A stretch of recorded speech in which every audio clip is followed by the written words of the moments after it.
Moving on for now, with Bangladesh all set to go to the polls in the month of February, anti-India rhetoric is moving to the center of Bangladesh's political discourse. As the country heads towards the national elections, senior leaders now are openly invoking threats that have set off alarm bells in New Delhi. Let's just break this down for you. Now, all of this happening as campaigning intensifies.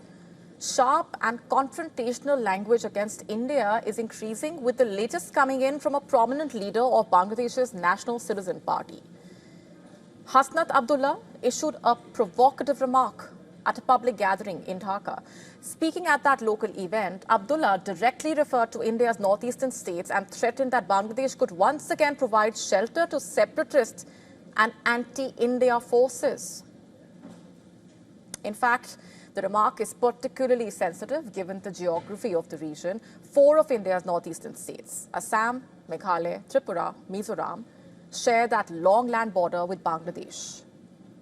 They make stability and cooperation critical for India's internal security and regional connectivity, as that map shows you.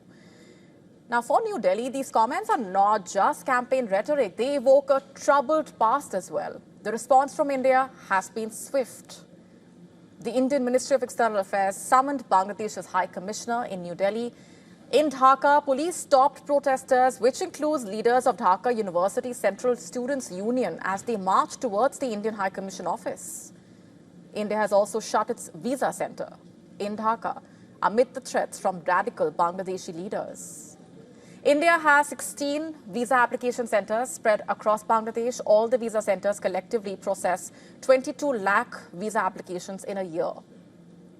Back in August 2024, India had already evacuated non-essential staff and dependents from its High Commission in Dhaka following widespread unrest, which led to Sheikh Hasina's ouster, remember.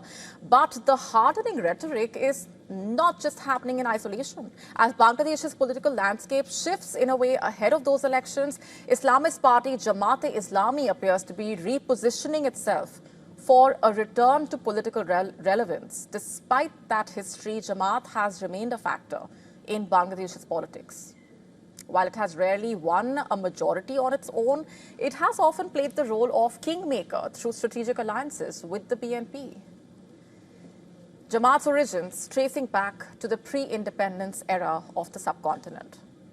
But its most controversial role was during Bangladesh's 1971 liberation war. The party openly collaborated, remember, with the Pakistani military, forming paramilitary groups that were responsible for heinous crimes against Bengali nationalists and religious minorities. Now, Jamaat's resurgence could provide Pakistan with a political foothold in a way to reassert its influence in Dhaka. The party remains a pro-Pakistan stance, maintains a pro-Pakistan stance, and advocates for the establishment of an Islamic state in Bangladesh.